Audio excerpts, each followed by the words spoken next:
इधर कंस के द्वारा भेजी हुई पूतना, कंसेन प्रहिता घोरा पूतना बाल घातनी, अपने स्तनों में विष लगा करके और छोटे छोटे बालकों की हत्या करते हुए जैसे ही गोकुल में प्रवेश पाया, चारों तरफ हल्ला हो रहा था, नंद घर आनंद भयो जय कन्हैया लाल की। सुंदर स्वरूप बनाया, क्योंकि वैसे उसका स्वरूप बड़ा विकराल था। सोचा ऐसे तो जा नहीं सकती, सुंदर स्वरूप बना करके गोपियों का जो झुंड जा रहा था उस झुंड में आकर के मिल जाती है। सब लोग नंद भवन में पहुंचे और यशोदा मैया को बधाई देने लग जाते हैं, बधाई हो। यशोदा मैया ने भी कहा, बहन सबन के आशीर्वाद से जा बुढ़ापे में जे पुत्र को जन्म भयो या सब आप लोगन को ही आशीर्वाद है। पीछे से पूतना आई, पूतना ने भी बधाई दी। पहले तो यशोदा ने सोचा ना जाने ये कौन है, इस बहन को मैंने कहीं नहीं देखा, यदि मैं अभी इससे पूछ दूंगी तो इसको बुरा लग जाएगा। अरे कोई रिश्तेदार होगी पुरानी जो कभी नहीं आई, ऐसे सुख के समय में आई है, चलो कोई बात नहीं, इससे अभी नहीं। अरे बहन सब आपके ही आशीर्वाद से जे पुत्र को जन्म भयो है, अंदर मेरो लाला सौरभ नेक बाकू आशीर्वाद दे के आ जाओ। इसी चीज का इंतजार कर रही थी पूतना। भगवान पालने में लेटे हुए हैं, खेल रहे थे। जैसे ही पूतना को देखा भगवान ने तुरंत अपने नेत्रों को बंद कर लिया और मन ही मन विचार करने लगे, भैया हम तो जा ब्रज के अंदर जब गोकुल नंदगांव बरसाने वृंदावन में तो माखन मिश्री खाए के ताई आए हैं, और जे आई गई मौसी विष पीवाए के खातिर। लेकिन विष पीवे को अभ्यास हमें तो है ना है, किसको है कि भोलेनाथ को। इसलिए नेत्र बंद करके भगवान भोलेनाथ को याद करने लग जाते हैं। एक संत कहते नहीं नहीं, इसलिए नहीं, इसलिए भगवान ने नेत्रों को बंद किया कि मानो भगवान के जो दोनों नेत्र है ना, यह सूर्य और चंद्रमा है।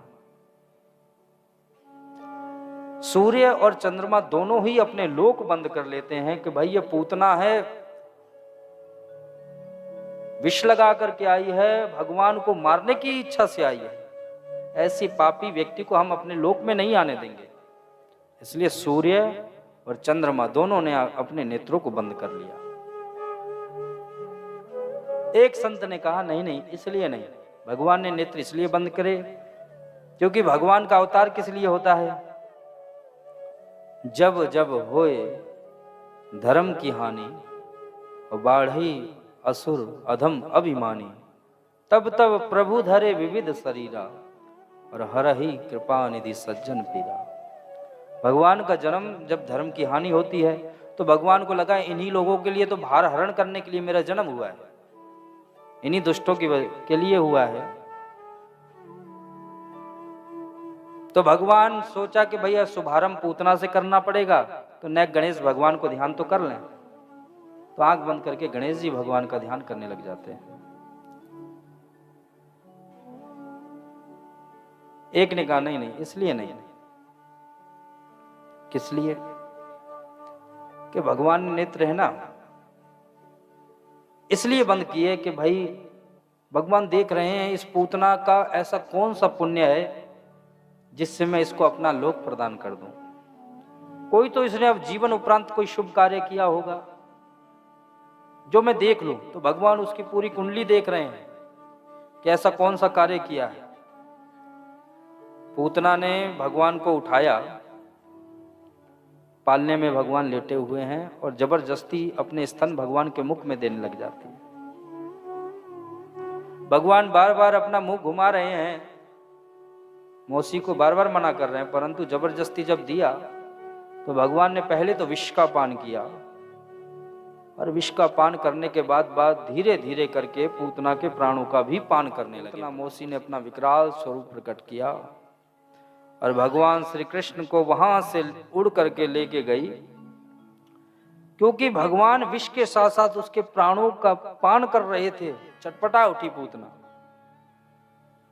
जैसे ही धड़ामदानी से जमी पे गिरी सैकड़ों पेड़ इत्यादि सब नीचे गिरा दिए महाराज। विकराल स्वरूप, मथुरा और वृंदावन को रास्ता ही जाम कर दियो, बीच में पड़ गई। और भगवान उसके छाती पे खेल रहे हैं। यशोदा मैया ने देखा अभी तो मेरा लाला यहां था, कहां चला गया। बाहर जैसे ही देखा तो हल्ला हो रहा था, भैया जी इतनी भारी राक्षसी कहां से आई गई कि पूरा रास्ता ही जाम कर दियो जाने। यशोदा मैया ने आकर देखा कि मेरा लाला इतने इस राक्षसी के ऊपर खेल रहा है। दौड़ करके जाती है और कन्हैया कृष्ण को, लाला को उतारती है और गले से लगा लेती है। गले से लगा लेती है। नंद बाबा जैसे ही आए, देखा कि भैया इतनी बड़ी राक्षसी कैसे मर गई।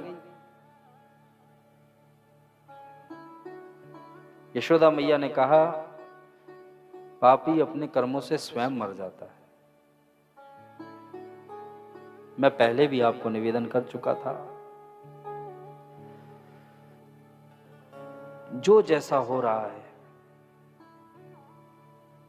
परिवर्तन एक दिन स्वयं होता है।